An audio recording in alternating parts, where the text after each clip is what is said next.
Sidewinder Graphics is who you go to for all your vinyl and decal needs. They offer custom vinyl, vehicle decals, wall decor, window decals, stickers, and even yard signs. Carly Holt is a local race car driver and specializes in race car decals and race car lettering.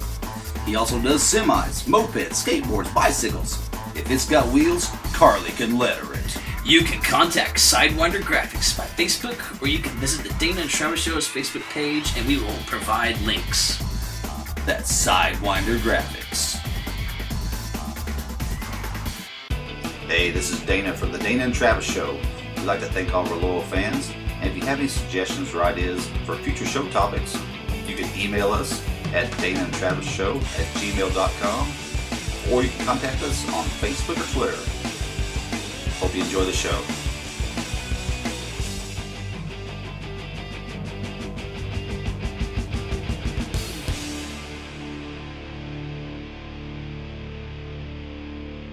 You're listening to a Collapsar Digital Studios production.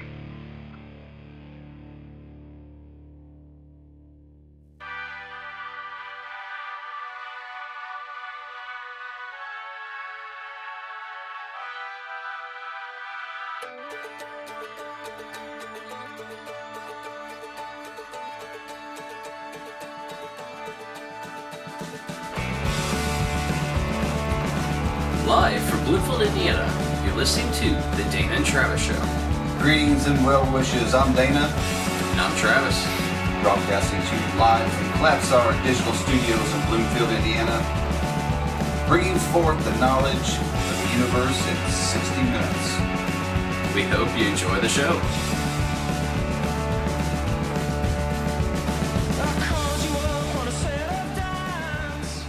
Alright, welcome to the Dana and Travis Show, episode 8.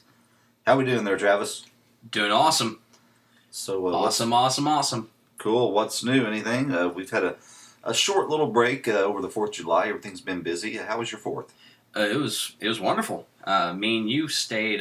Once again, we never rest. No, it was actually a pretty busy 4th. I know shouldn't have had to ask you how the 4th was because we were together on the 4th. Yep, we were pretty much there the entire time.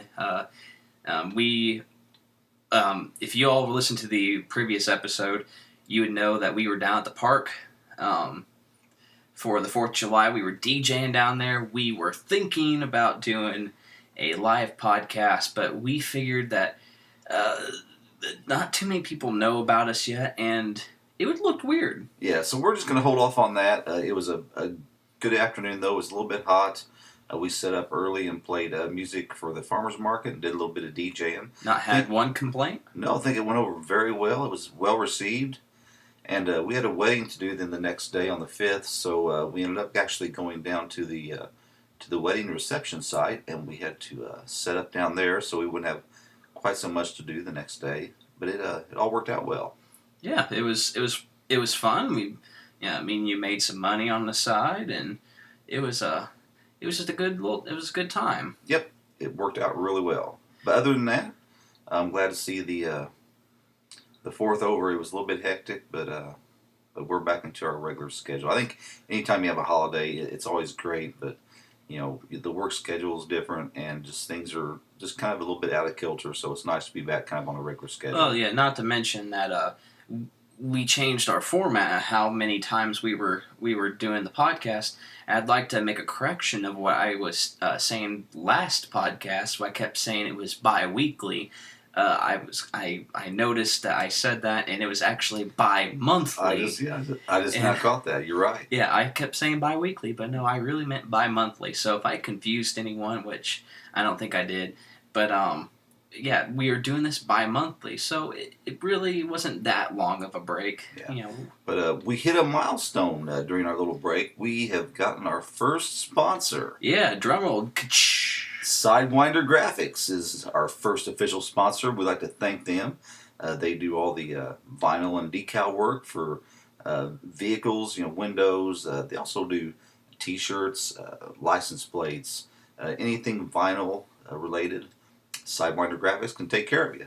And you can look for them on, they have a Facebook page, or you can look on the Dana and Travis Show page, and we also will provide a link for them too. Yes, indeed. So we'd like to thank them once again, and hopefully maybe we can get like some stickers or something eventually, and we Yeah, can. it'd be great. Yeah, it'd be awesome. I think we need a Dana and Travis banner. That would rock.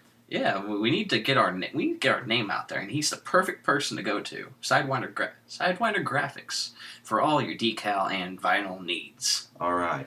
So, anything else happening before we dive into tonight's topics? Yeah. I have a quick mention for anyone who doesn't know me very well. I had a milestone. That is correct. This week, I had my first anniversary with Carmen. So it was. We had a nice little time. Went to Little Nashville, spent the day there, and we just enjoyed the scenery because how Little Nashville is a beautiful place to go. Yeah, it's a you fun just place. gotta love Brown County. I haven't been there for a while. A lot of really just specialty shops and just crafty stuff. Yeah, it's really It's a nice place though. Was the street musician there? No. Oh man. No, they have like a little train that goes around the town, and I've noticed they had a lot more. It seemed like they had a lot more restaurants and stuff this time around. Really?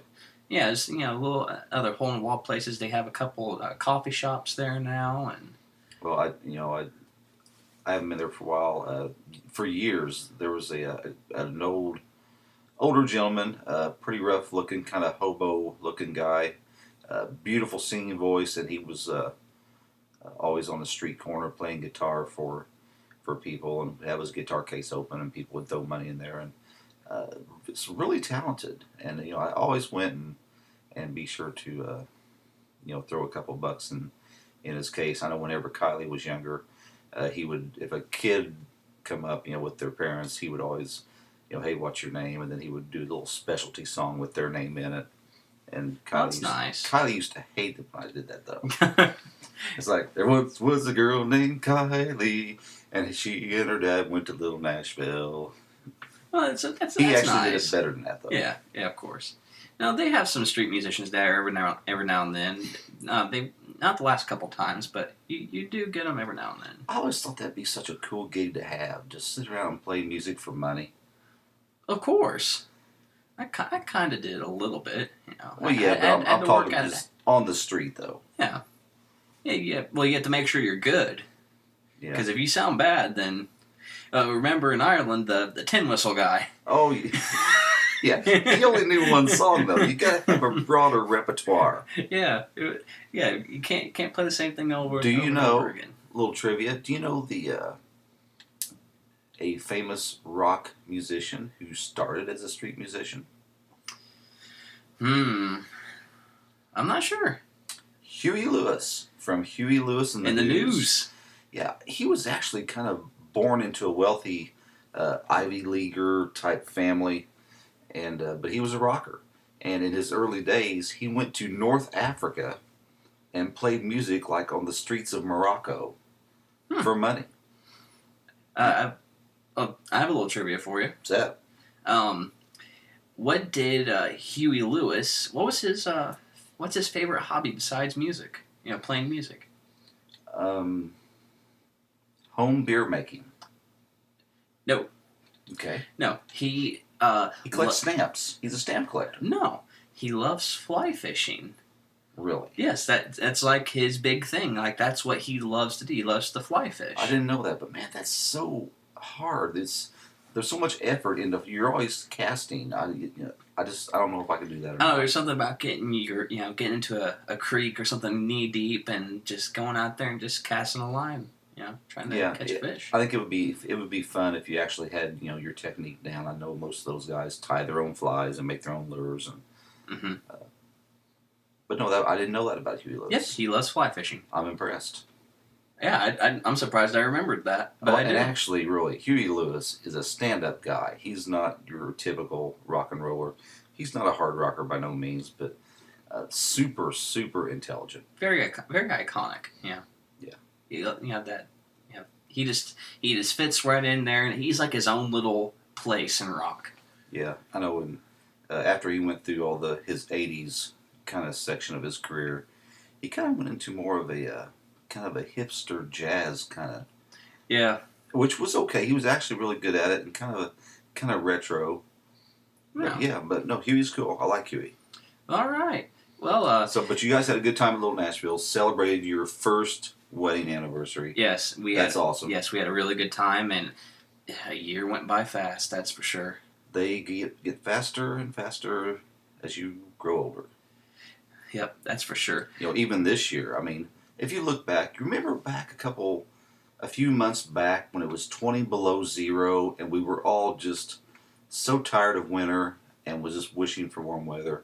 And now the 4th of July is behind us, which to me means summer's over.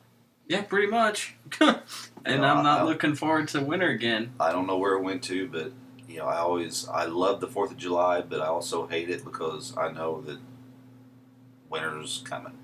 Yeah. But you want to know what also is coming? What's that? Our main topic of the night. That is correct. And here we go. And now, the Dana Shroud Show presents the main topic of the night.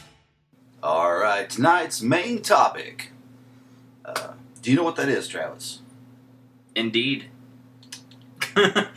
We are going to talk about a very special person, and not too many people probably know about him, but he is a special individual, and his name is Louis Zamperini. Yeah, and we kind of picked this topic tonight. Louis Zamperini died at the ripe old age of 97. Oh, this is also kind of like a patriotic theme. This is kind of along with our 4th of July. Yeah. He actually died on the 2nd of July. This year. He just passed away. So we thought it was very fitting to talk about him. And if you don't know what we're talking about, Louis Zamperini, he was kind of like the original Forrest Gump of sorts. Yeah, he from what I know, I don't know a lot about him, but from what I know, he did some pretty remarkable things. Oh yeah, I mean his life was just Forrest Gump all over. I actually originally I heard an interview with the author of a book called Unbroken, and I think Laura Hildebrand, I believe, was the author, but it chronicled Louis Zamperini's life, and I went out and I got the book, and it was an excellent read. If you want to read a good book, and when I read books, I like to read books that are true or factual, and this here is a true story, and it's kind of one of those cases where you can't make that kind of stuff up. It is just so off the wall. Yeah, and his life was just not your everyday normal life. All right, so let's start from the beginning. What got him on the map? First off. Well, initially, to start things out, he had a pretty troubled childhood. He was kind of a hooligan, and he had multiple scrapes with the law. He actually was from Torrance, California. I believe he was an immigrant. His parents were immigrants. Yep, he was Italian. Yep, Italian immigrant family come here. And of course, back in those days when people immigrated to the United States, first of all, they'd done it lawfully. And when they got here, they learned English. But and they worked hard. Yeah, but from what I know here, because he didn't, they didn't speak. But during that time when he couldn't speak English, he was a target for some hardships in his school he went to. Well, yeah, I mean, and that's true. But he did, a lot of times whenever people immigrated, usually the parents, they learned some English. So, but for sure, their children learned English. I mean, it was just a one generation. But usually even those, that the Italian immigrants, they learned enough English to get them through. They didn't just say, okay, you need to cater to us and put Italian labels on all the Walmart goodies. Can you tell I've kind of been sarcastic here? Yeah, just a little bit. Okay, well, let's move on. So anyways, Italian immigrants, he was a pretty wild child. His father taught him how to box. Yep, he was always very athletic, and then, finally, and even back in those days, there was a fear that, a lot of times, if children were born with disabilities, or if they were just looked upon as being not, making the grade, they actually did sterilize children, because they they kind of looked at him somewhat as inferior, which is, a pretty heavy, thing. And that was one of the things he feared. He didn't, he knew he needed to straighten up because he didn't want that fate. So he was almost forced to excel at life. Yes, pretty much. And he had an older brother that was a little bit more straight laced and was kind of his mentor. And one thing that they noticed early on, like I said, you mentioned the boxing, but he was also an excellent runner. So very athletic. Yeah, his older brother got him onto the track team, his school track team, and he won an intergalactic record for a mile, clocking at 4 minutes and 21 seconds. Now, when you were in school, did you ever know anyone who could run a mile in 4 minutes? Yeah, let's think, always, I think the benchmark has always been, I know an Englishman, Robert Bannister, was the first human to break the 4 minute mile. That's insane. And this guy, Zamperini, he was close. 4 minutes 21 seconds. This is just a beginner. Yeah, and it said that he eventually got a scholarship to go to the University of Southern California, and he would eventually take place in the 1936 United States Olympic team in the 5,000 meter run. Yeah, he was picked for the Olympic team, and if you'll remember, that was the Jesse Owens Olympics when we took of course Jesse Owens was a black man, and went to Europe to kind of rub that in Hitler's face. Oh. And he was a track runner, but Zamperini also went. It said that he was 19 years old. And they said he was the youngest American qualifier ever at that point. Yeah, I mean, and he was, everybody's seen, the gift that he had. He was, no pun, going places. Yes. So but of course at the time, this is 1936, the 36 Yeah. Olympics in Hitler's Germany. It was a big deal. Of course, air travel commercially really wasn't big at the time, so the U.S. Olympic team all went over to Europe on a boat. Okay. And the problem there is, it was being 1936, the country was in the throes of the Great Depression. And when all those athletes got on the boat, Zamperini said that he basically ate everything in sight because it was all free. Yeah. And he gained about 10 pounds. So when he got over to the Olympics in Europe, he didn't fare quite so well in his the races that he ran in. Yeah, it said that in that following summer, he ended up losing 15 pounds training for the New York Olympic trials. So he lost that weight, so he knew. Yeah, then he gained back 10 or 15 pounds. Yeah. But it said he finished 8th in that 5,000 meter. And well, and I know the book said, it said in retrospect, he was in one of the big races, and he knew he'd screwed up, and he wasn't doing good. So I guess like the very last part of the race, he really poured it on. Yeah, it said that he finished the final lap in 56 seconds. Yeah. So, which granted that didn't get him a medal, but it did do something. But people noticed it. Adolf Hitler noticed it. Yeah, and he insisted on wanting to meet Zamperini in person. Hitler said he wanted to meet him. So he goes up, he meets the Fuhrer, shakes Hitler's hand, and I think Hitler said something to the effect like, "Oh, you're the fast finisher," Which that's kind of that was kind of the Forrest Gump moment, Yeah, well, only with Hitler.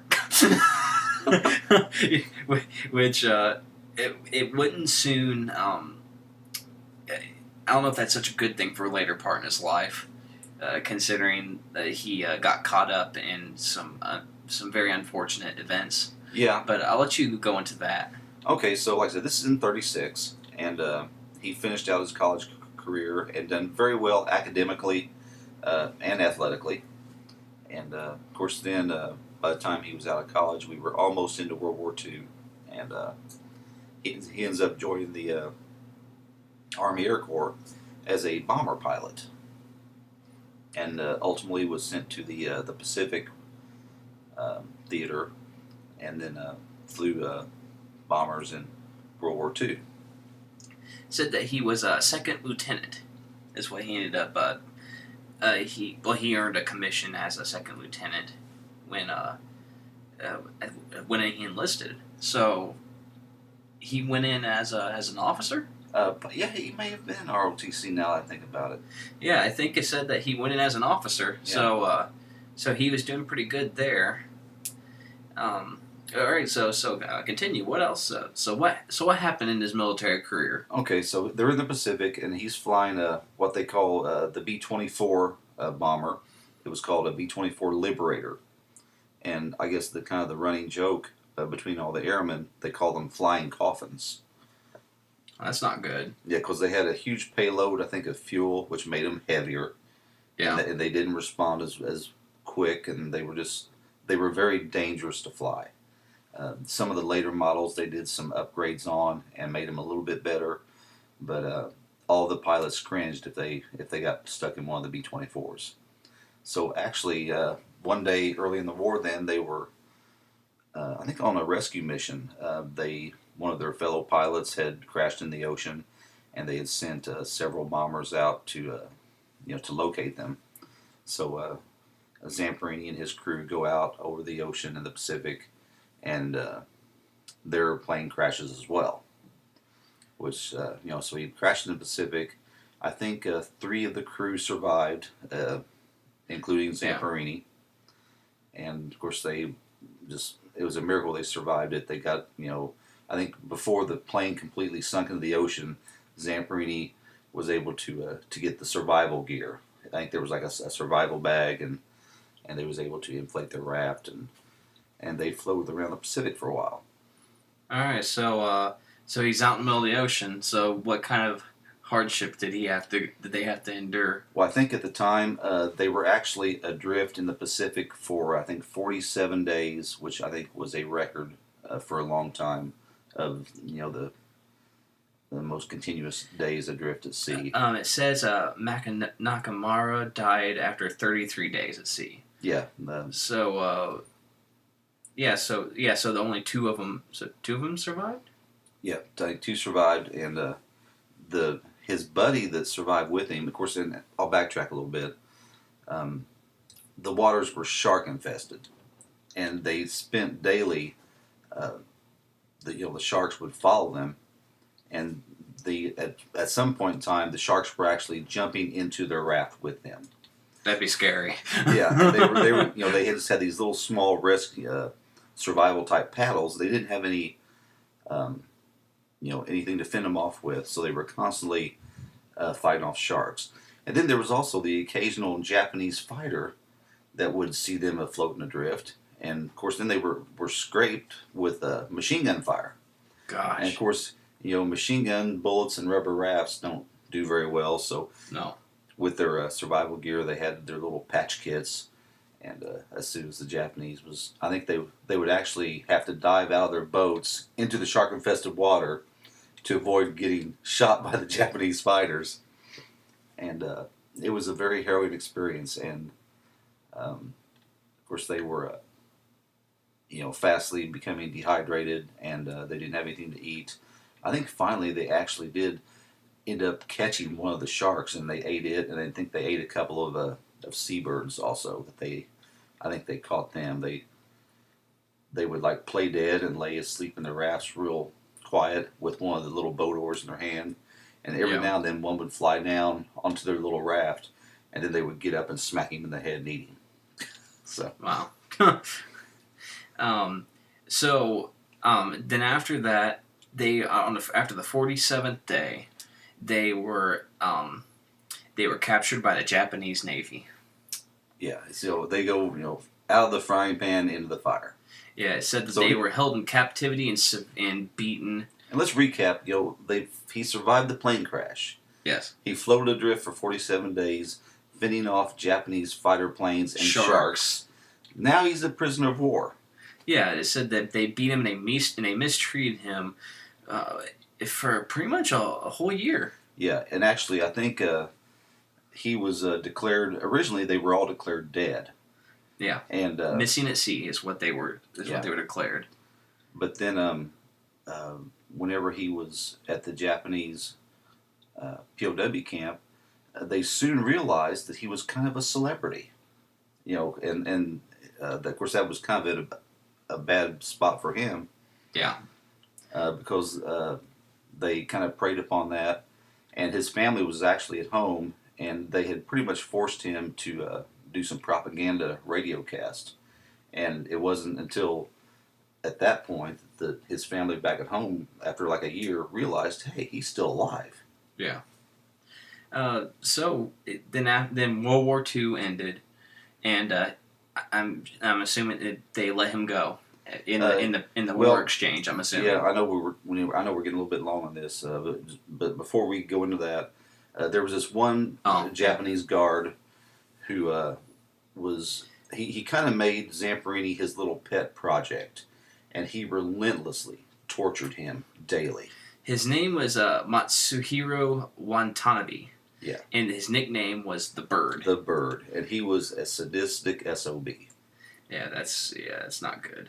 And they said that he was later included in a Douglas MacArthur's list of 40 most wanted war criminals in Japan. Actually, yeah. And, it was funny because after the POWs were liberated, and of course they were debriefing them and getting all this information, almost all the ones they talked to, this guy's name come up. This Japanese guard, the Bird. So they realized how bad of a dude this was. So he was automatically deemed a war criminal, and he was going to be, they was going to hunt him down, and he would, go to trial for war crimes. He was that bad. Yeah, it seems like, for sure. So what? He's released. He gets out. Yeah, he gets out of the war, and of course, he suffered greatly with post-traumatic stress. The war haunted him for many years after that. He became a pretty not down and out, but he had some severe addiction problems. He was a severe alcoholic and just had nightmares nightly. And it wasn't until I think 4 or 5 years after the war was over, he was just in a really bad predicament.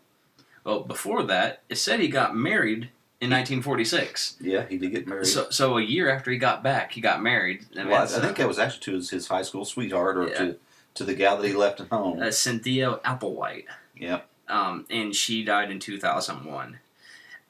But also, too, they said that same year, Torrance Airport in his California hometown was renamed to Zamperini Field. And they did that on December 7, 1946, the 5th anniversary of Pearl Harbor. Yeah, and when he come back, like I said, he was actually from Torrance, California. He was like the celebrity. He was the guy. He was that guy. Yeah.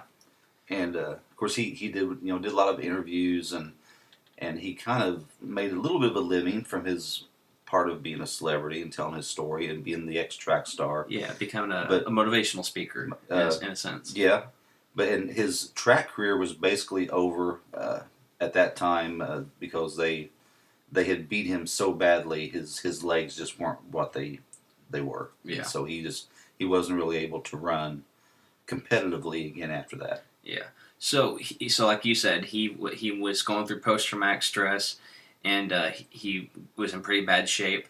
But then he turned himself around. Yeah, but before he did that, though, after years of thinking about it, he came to the conclusion that the only possible way he was ever going to have peace the rest of his life was to go back to Japan, find the Bird, and kill him. So he was actually planning to return to Japan and find that guard and kill him, and then he figured that would, help him, get over his, I guess he was just harboring a severe hatred, and you couldn't blame him. Yeah. Because they tortured him for, like 2 years. Yeah. So I believe it was in 1949, his wife begged him to go to a Billy Graham crusade in California. They was having one of the big old school tent revivals, the Billy Graham Crusade. Yeah. And of course, Billy Graham was a pretty, he was just getting started then, and he wasn't, he was famous, but not nearly as famous as what he later became.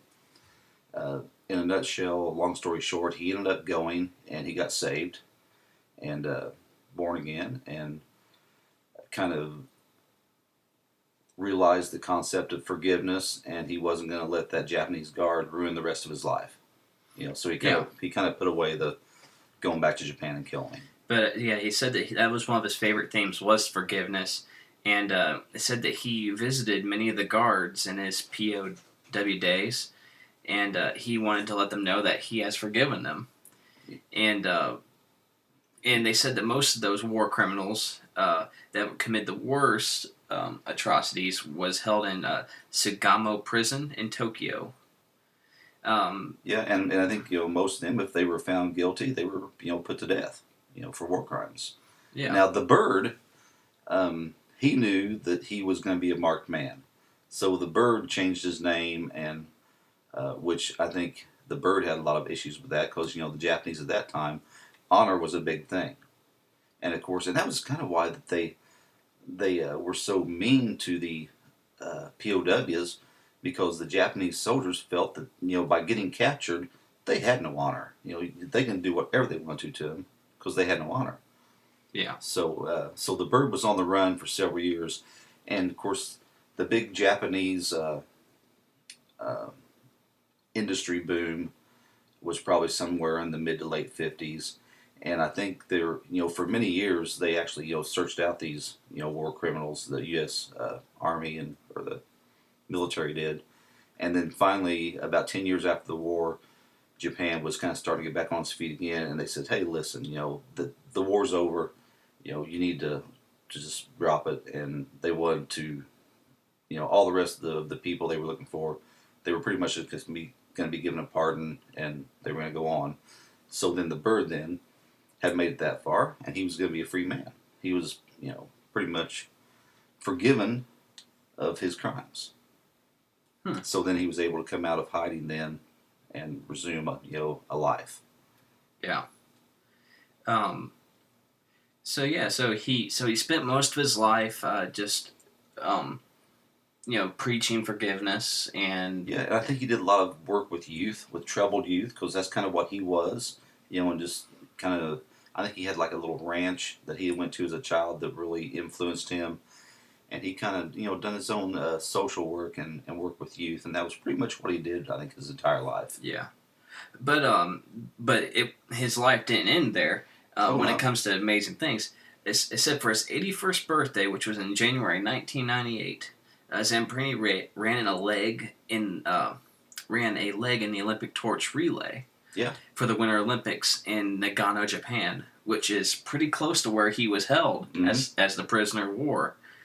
And when he was there, he attempted to meet the Bird, and unfortunately, the Bird refused to meet him. And I think a lot of that probably stemmed back to the whole honor thing. I think that the Bird couldn't.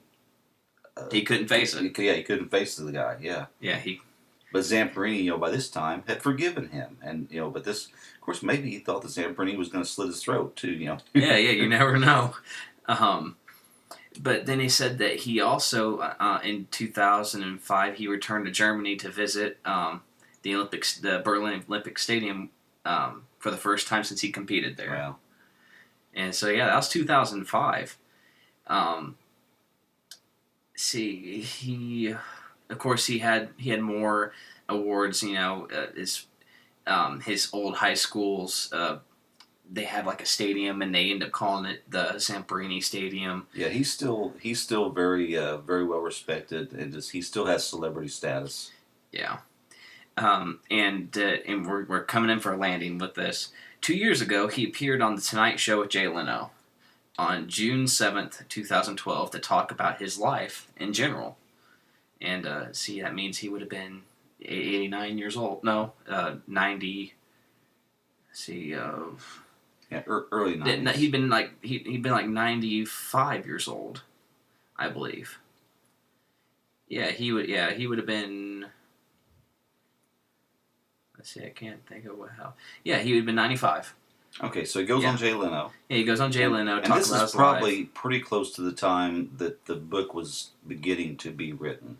Yeah. The book Unbroken, was the one that I read. Yeah. And that book actually, it sold very well, and it was a bestseller.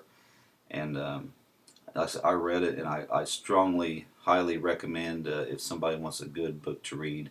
It's not just a war book.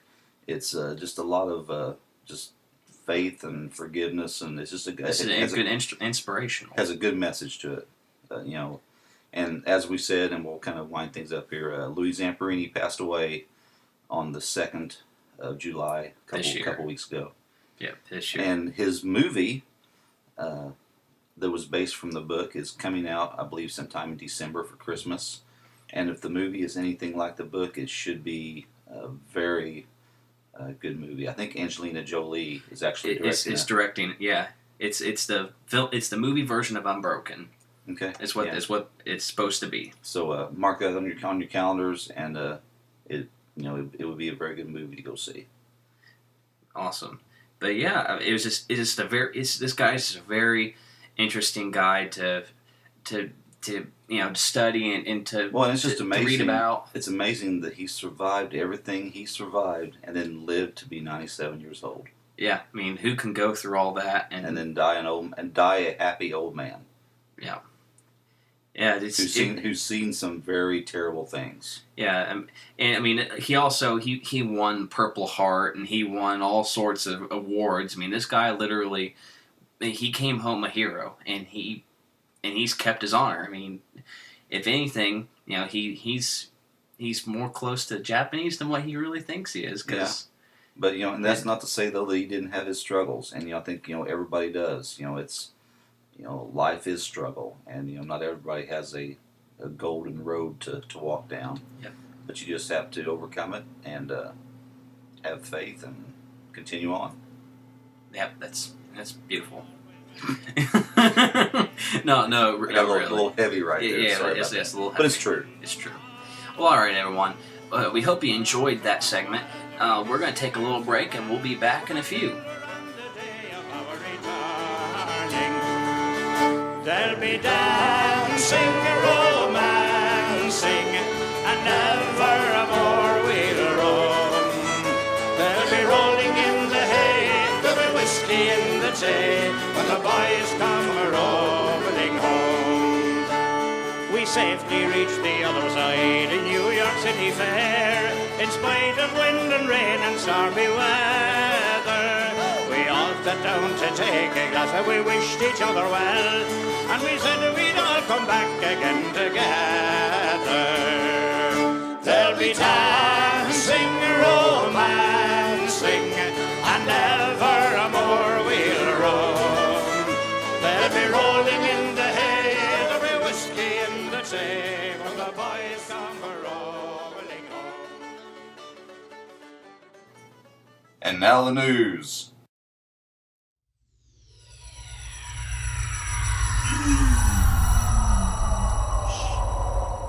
All right, I think we got some cool news topics for this week. Travis, what do you have to start us off with? I know. What about you? No, we were doing mine second. Okay, where did you? Okay, because mine.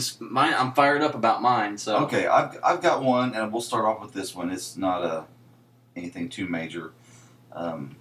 Drug king Pablo Escabar in the news. Can you imagine that? No. No. If people don't know, Pablo Escobar is it was probably one of the biggest drug lords of all time. Yes, he was. Well, let's just cut through it. He was the biggest drug lord of all time. Yeah. Colombia, right? Yes, Colombia, and cocaine, right? Cocaine. Cocaine. He was actually at one time, I think, number 4 on the Forbes list of the most richest men in the world. I can believe it. And he was living large back in the day, and I'm trying to find here. I believe we snuffed him out finally, U.S. military along with the Colombian military. I think in I want to say 91. Forgive me here. I'm kind of looking through my. Well, while he's looking for that, if Johnny Depp did a really good portrayal of Pablo Escobar in the movie Blow. I don't know how factual the movie is, but I mean, it shows how he was, when he was back in the early days, when he was able to sneak onto an airplane with a lot of drugs. Yeah, and it got really intense there for a long, long time. Yeah, the movie Blow was, it was portrayed to be based on fact. So how factual it actually was, not sure. And actually, Pablo Escobar was killed in 1993. That's when we finally got him, and we had him on the run for quite some time, and was finally able to take him out. But he is back in the news, and do you know why? Is he back from the dead? His spirit is. Of course, being the fourth richest man in the world, he was able to live very lavishly. I think he had an estate that was like 200 miles from Bogota, and he had his own little private zoo. And interesting. He had smuggled all sorts of animals, giraffes, lions, just all sorts of exotics. So he's not only good at smuggling drugs, but he was good at smuggling exotic animals. That's just a prime example. If you have enough cash to back you, you can move mountains. Man, see, that's how he got rich. Imagine, he's able to sneak wild animals. Imagine what you can do with something that doesn't roar or or move. And I read this in an article. I don't have the article here with me, but at the gates to his little hacienda, he had an exact replica of the first propeller plane that he flew his first load of drugs to the United States on. Oh, he probably had it bronzed. Yeah, that's kind of like how business framed the first dollar. Yeah. He mounted the first airplane that flew the first load of drugs. Now that is rich. Yeah. Yep. Okay, so what he's in the news for? Like I said, he had his own little zoo, and after, of course, he was probably on the run for a little while before we actually did kill him, but. In his little zoo, he had a bunch of hippopotami, which is plural for hippopotamuses. Hippopotamus? And Pablo's hippos are back in the news. After he was assassinated, of course, they went in and I'm sure went all through his estate and probably, of course, they're pretty corrupt down there anyways in the government, just like everywhere else. And they went in and probably, took what they wanted. And here we got all these animals. The animals, I think they placed as they could. They probably, I'm not sure what they did with most of them. The hippos got out. Long story short. So now there is a river system in Colombia, South America, that's full of hippos that shouldn't be there, but they are thriving. So obviously, some sort of turmoil is going on because of this. Yeah, the locals are afraid to go into the river now because these darn hippos are in there. And it's going to become quite a problem. If only they checked the bottom of their boots for yak poop. Don't even go there. It's a little inside joke between me and Dad. Now you're getting me stirred up, and I can't get stirred up before you get stirred up. Oh, I'm just waiting to get you stirred up for my article. So okay. So right now the Colombian government is trying to figure out. Of course, hippos are very aggressive. They're very territorial, and I think hippos are responsible for more deaths in Africa as far as wild animal than anything else. Yeah, not lions, or not cheetahs, not hyenas. The hippos are the killers in Africa. Well, I think a big part of it is because hippos look friendly. Yeah, they're like slimy cows. They look innocent and cute, but when they open those mouths and they start to chomp at you, and you start to to think otherwise. And they've got huge. I guess they're considered tusks. Yeah, they're teeth, but they're like they look like 8-inch long teeth. Yeah, they look like tusks. Yeah, And if you get skewered by a hippo tusk, you're pretty much toast. Yeah, with a little bit of swamp butter on it. Yeah. or their clothes from washing their clothes in the river that they're probably leaving after they run away from the hippos. Yeah. So it says, I'm just reading here on this article that these particular hippos in question have increased from 4 to more than 20 in 30 years. So they're obviously pretty prolific, and they're doing well. I don't know what kind of environmental impact they're having on the. It's probably huge. Yeah, I mean they're. They're not natural to that area. Yeah, and they're probably what I would consider aquatically a kind of a top tier predator. I think there were some crocodiles and things like that in some of those rivers. But yeah, I mean they've got to be taking a huge amount of the food sources from other animals. Yeah, I'd say. And the occasional villager. But no, it's a very interesting story. It's like Pablo Escabar is still affecting the world even after he's been gone. And I'm sure he is smiling with a little bit of white residue under his nose. Under his nose. It's like a Pablo Escobar dream. Yes, and that's basically it. And this is an ongoing thing. They haven't really solved the problem. They're in the process now of trying to decide what to do with the hippos. I'm sure they can figure something out.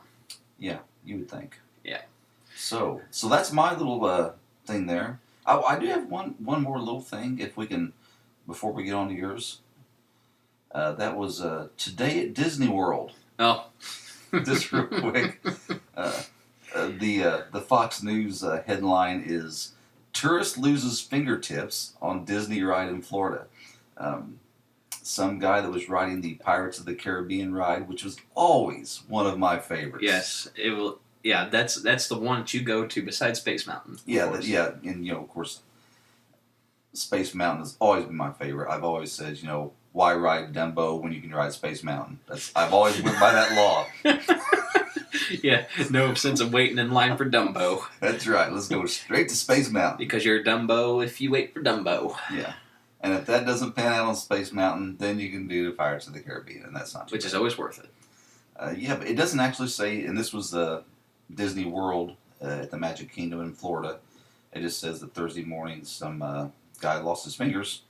It says the tips of his ring and pinky fingers, and was taken to the hospital. Didn't say what condition but that kind of goes with the pirate theme. The pirates have the peg legs and Hey, lose a tip or finger. the patch over the eye. You can have some wooden fingertips. Yeah, he could get him a hook.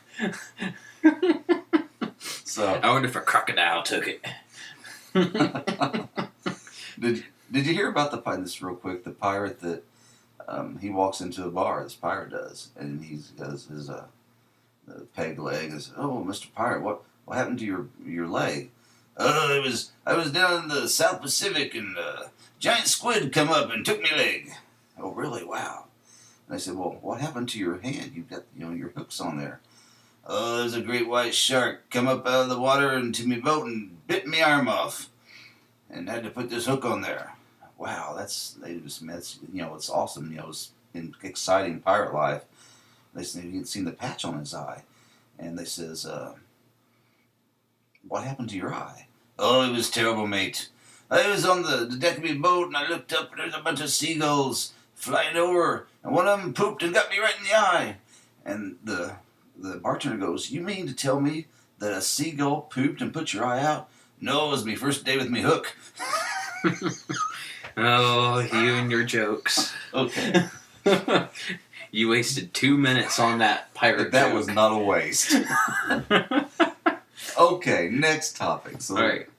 What do you got? Before I get to the one that fires me up, there's a movie, if you like politics at all, well, actually, you don't even have to be into politics. Dinesh D'Souza's America, Imagine a World Without Her. It's a, I've not seen it. I've wanted to, but I've been told that it's not just it's more of a patriotic movie. Yeah, more than a political movie. I've heard pretty much all good things about it. Yeah. In fact, I heard something. They said it's actually depending on who you talk to, where I heard this from, said it was like one of the greatest movies, to date of like of our new century.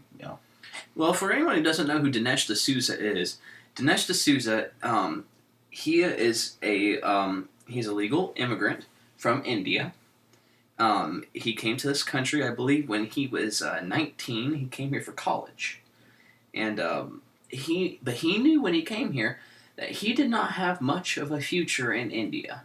He knew that when he came here. And he's like, I know that I have to go somewhere else, like America, if I want to have a shot at making something in my life. So he came here, and he ended up getting into politics. He didn't start off like that, but he got into politics, and he made his first movie, which was a couple of years ago. It was a movie about Obama. But then he made this one, and this one is supposed to show us that we should not be ashamed of where our country came from. American exceptionalism. Yeah, it's American exceptionalism. We should not be mad about it. We need to acknowledge that. Yes, there will always be rough patches in anyone's history. There will always be rough patches, but America has always been known to proceed for the greater good. And I'm just going to add this. If America was not such a great place, why is everybody trying to get over here? Yeah. Because people know that this is where you come if you want to make your dreams come true. Yeah, this is the place. Yeah. And we are exceptional. And we're not being arrogant. We are America. Yeah. That's what we are. So he made this movie, and this movie is particular to show, even though, the Civil War happened, even though we had, people who, we had slaves and we took land from the Indians, even though we did all that. We've had our little bumps in the road along the way. Yes, but ultimately, this country is good. We've always tried to make strides in the right direction for all types of people. And no matter, what you believe, this country is what we are trying to achieve as our basic, us as humans. America is the closest thing that we'll have ever to freedom in this world. Yeah, and this little experiment in democracy that our forefathers tried, a couple hundred years ago, they evidently got it pretty well right initially. Yeah. Things had to be changed. Yeah, they had to tweak it here and there. But ultimately, we as a country, we should be proud of it. We should not be ashamed. We should be proud because the moment we start being ashamed of our country, that's when we start feeling bad about it. And when we start feeling bad, we think that we have to change things ultimately. And leading from behind is not leading. No. We have to lead from the front. That's called following. Yeah, we have to lead from the front, and we have to show by example. But anyway, this documentary, it's doing very well. It's made a lot of money so far, and it actually red carpeted and it premiered in Greenwood, Indiana. Wow. Dinesh D'Souza was there, and he opened it up at one of the Regal theaters there. So, where I'm getting to this story, a lot of people said good things about it. Guess what the top critics rated this movie? Oh, well, I'm sure they just give it exceptional ratings, I would think. You mean these people are probably from California, Hollywood? No. So as of right now, they're giving it a top critics are giving it between 0% to 14%. Wow. Can you believe that? Audience is giving it 85 to 94%. Yeah, and what does that tell you? Yeah, audience is giving it 85 to 94, and top critics are giving it 0 to 14. Dinesh D'Souza is an immigrant. He came to this country with his ideas. He was not originally from here. He has no guilt. No, and I'm sure he probably came here illegally. Yeah, he came here with no guilt, and he made his life something. And then now he has people telling him that no, he's wrong, and he's being led by the wrong people, and he needs to think this and this and this. And he's like, no, He's like, I came to this country knowing this country was great, and he's like, and through hard work, Yeah, he was able to achieve and become a success. yes. But anyway, you can all look up the story on that. But here's my news story I wanted to really get to. Okay, let's have it. Hit me. Let's hear it. Have you heard about? I believe it's the Texas Tech cheerleader. Melissa Bachman. No, her name is Kendall Jones. She is a cheerleader, and she went to Africa, and she went hunting. Now, she went over there.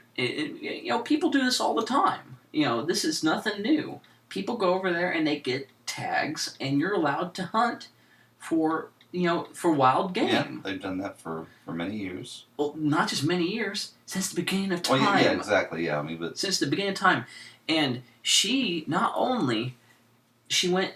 She took pictures with every one of these animals she killed. I know she shot a lion. I saw one where she shot an elephant. Yeah, I think a leopard. A leopard. But she donated all of the meat from these animals to local tribes. She donated the meat to them so they could have food for a month. Starving people. That's what she did. She donated the food to them. Well, she started when she started posting the pictures. People are just calling her a disgrace to humankind. People are just outraged at her for posting pictures. They're calling her a murderer and whatever you want to call it. But something happened in particular. There is a politician. He is his name is Mike Dickinson. Okay. And he is currently seeking the House seat held by Eric Cantor. Ah, I didn't know that. And he went on Twitter and he offered to anyone $100,000 to dig up nude photos of this cheerleader. And he said that he wants her to know what it feels like to be hunted. And he went as far to say that he's like I want to know if she enjoys spanking, and what kind, and if she owns any sex toys. Yeah, that's pretty low down. Yeah, I mean these things are despicable. What he's asking people to dig up. Yeah, and this is somebody running for public office. Yes, running for public office. You know what people do on the internet nowadays? They can kill. Someone could kill this woman or kill this cheerleader. You get the wrong leftist, you get the wrong extremist. Someone will have her killed. Yeah, thinking that they're doing a good thing. Yeah, thinking oh, they're ridding this world of trash is what they're thinking. This woman does not have the right to call herself a human. But that's just where we have gotten to the point where our politicians, I mean, I don't want to pick on the left, but I'm going to. And if anyone has a problem with that, I mean, this guy, these are things they believe in. They believe that if you don't like global warming, you should be thrown in prison for it. If you don't support, finding dirt on this cheerleader, you're just as bad as she is. And all she did was go hunting, do what basic humans do. When you go back to the caveman days, how do you think they got their food? How do you think we get our food? Yeah, but we don't have to now. We're above that now.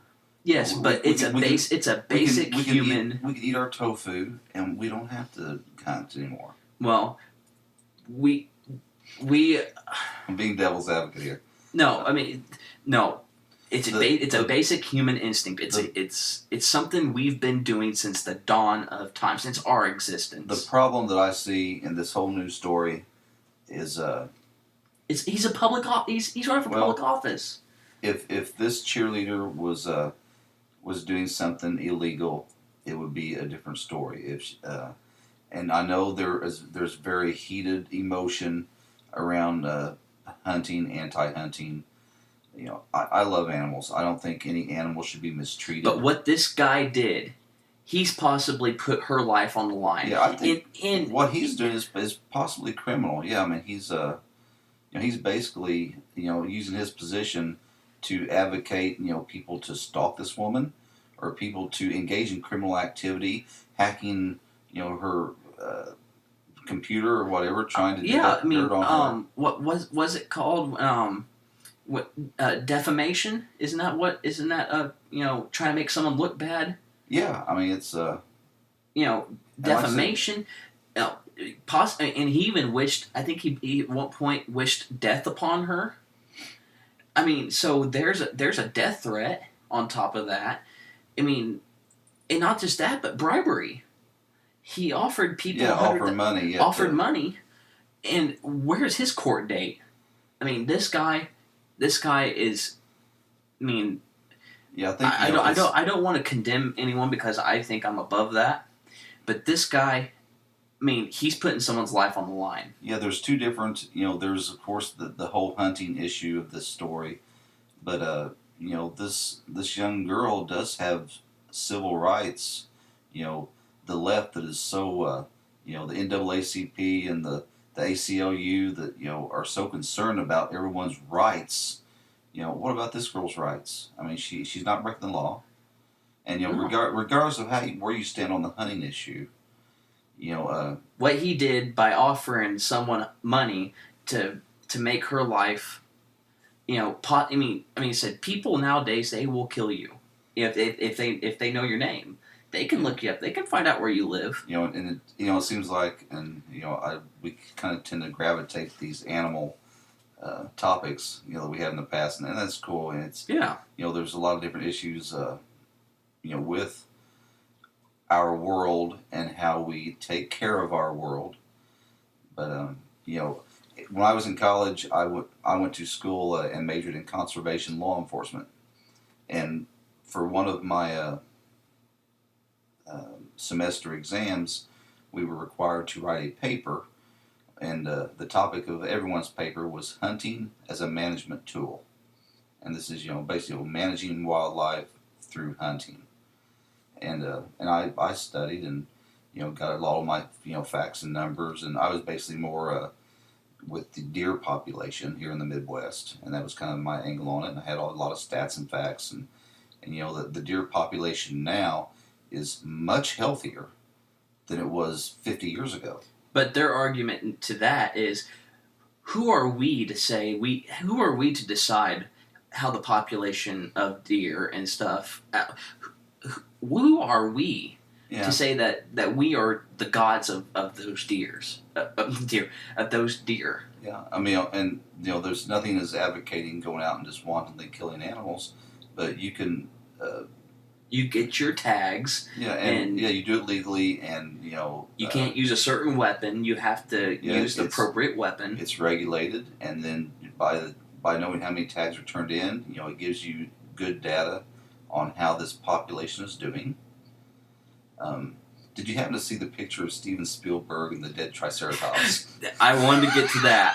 Because I'm being serious, people. Are we responsible for the dinosaurs' extinction? No, too? no, I'm being serious, people. Look this up. Someone post a picture with Steven Spielberg and the Triceratops from Jurassic Park, and people were just going off about it, like, oh, he's responsible for the death of dinosaurs. And someone says that's Steven. That someone in the comments put that's Steven Spielberg, director of Jurassic Park, and the person underneath said, I don't care who he is. He should be thrown in prison for the rest of his life. I'm more worried about us going extinct because of people like that. But it's funny. I've even been seeing some leftists and some people I've seen reposting it and saying this is just dumb. This is going too far, because that person meant it. Yeah, that's what scares me. If as a race we have people like that, we're not going to last. We're going to be like them dinosaurs if we ain't got a brain pan bigger than that. Yeah. But anyway, I can't spend too much more time on this. But in the very end, I just think it's despicable. I mean, I don't care what politics you believe in. What this guy is doing is downright despicable. Yeah, he's targeted, like I said, regardless of how you feel about the hunting issue, this young woman has rights, and this guy. And he put a price on her head. This guy has targeted her and trying to, he put a price on her head. Yeah, He offered serious money. And you know what people will do for that kind of money? Oh yeah, I know people will slit your throat for a lot less. Yeah. There's been plenty of stories been like, yeah, I killed that guy. Oh yeah, so what'd you get out of it? Oh, well, I was a hitman. He paid me $4,000 down, and I told him to pay me the next $4,000 afterwards. I mean, and it's like a Bruce Willis movie. So you took $100,000 now and $100,000 when the job's complete. Yeah. So you took all it took was $8,000 for you to kill someone. But this is basically what happened here, and this guy is claiming to do this in the name of rights, and whether it's animal rights or civil rights, what he stands for is what, civil rights in general. I mean, this girl has rights, and he had no place doing this to her. He needs to go to prison. I don't care if he says he wants to make her a target or not. Him using those kind of words, he deserves jail time, and I hope he does. As a politician, if there's something, if there's a position or something that you are for or against, as a politician, you change that through legislation. You don't target people with putting a bounty on their heads. Well, even if they did, this is straight up communism. Straight up. Putting someone's, telling someone what they can and can't do in life, and then telling them you're going to die, or we're going to come after you. Yeah, you're basically, it's a bully tactic. For the leftists that are all against bullying. What do you think? You think this isn't bullying? When you get a politician that's it's not bullying when it's against something they think is right. Yeah. What would happen now if this poor girl commits suicide? Can the family bring a civil lawsuit against this Dickinson guy for wrongful death? I'd say so. I mean, yeah. I think he bullied her on the internet, and we know how terrible that is. Oh yeah, cyberbullying. That's exactly what he did. There's been people who cyberbullied people for a lot less. Yeah. So, anyway, I'm sorry. I'm just throwing these little things out here, just things to ponder. Well, I'm really hoping that none of you got offended by this, and if you do, you maybe shouldn't listen to this podcast. Yeah, that's all I have to say. And me as well. Like I said, I love animals, and I would never. And I love people. Yeah, yeah, I love people too. I am not against hunting myself if it's done responsibly and managed. It can be a good thing. I think it's a good thing. You look back, as far as the American history, the buffalo. What we did to the buffalo was bad. We pretty much almost hunted them to extinction. Well, you can thank Buffalo Bill for that. Yeah, and it was, but that was all dollar signs, and we didn't have any kind of care at all about how the buffaloes being gone was going to impact the Indians. Yeah. So, yeah, I don't know. Well, like I said, if you don't like, we do our best to try to censor ourselves on here and not say anything that's going to make people upset. But if you honestly think that what this guy is doing to this poor girl is right, then I feel sorry for you. Yeah, well, and it's obviously not. And like I said, as a politician, if you want to change something, you change it through laws and legislation. You don't put prices on somebody. That's like I said, just that's where our Bill of Rights was to protect us from. People like that. Whether or not they agree with what this young girl does or not, she still is operating within her legal rights. Yeah, and you should not condemn somebody for that. Yep. Like I said, it'd been different if she was just going out and just shooting them for no reason. But she's donating the food to the local starving tribes. So if you think that's bad, then maybe you should reevaluate what you think. I mean, what's worse than the other? I mean, I don't know. like I said, I just don't know. I'm at a loss of words for this. I just can't believe this is happening. And I don't think a lot of us never thought this would ever happen. And I think Not in my lifetime. I never thought this would ever happen in my lifetime. Well, and it's moving very, just think of how far, in the last 10 years, how much everything has shifted. And, sometimes you kind of feel like you're a little bit hamstringed, and that all you can do is give your own opinion and respect other people's opinions, and do it the right way. Yep, exactly. Well, we're going to end the show there for today, and it was a pretty good show. I'm feeling good about it. Yeah, I hope you guys enjoyed. And again, before we get off here, Sidewinder Graphics, our new sponsor, thank you very much. And you can find a link to Sidewinder Graphics and Designs on our Facebook page, or you can go directly to the Sidewinder Graphics Facebook page also. Yep. And also, if you want to contact us, then be sure to contact us on Facebook. And you can also tweet us on Twitter. And you can email us at DanaandTravisShow@gmail.com.